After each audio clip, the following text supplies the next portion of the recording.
Hi! In this video, we will show you how to turn off the screen timeout on your iPhone.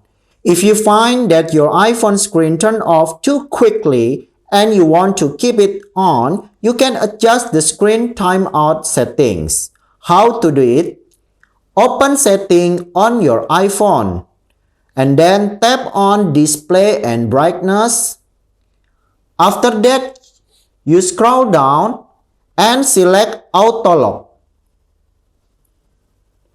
This is Select Auto Lock. You can turn off the screen timeout by selecting Never here. After you selecting Never, that's it. You successfully turn off the screen timeout on your iPhone. Your screen will now stay on until you manually turn it off or put your iPhone to sleep. That's it. Thanks for watching and don't forget to subscribe to our channel for more helpful video. See you soon. Bye.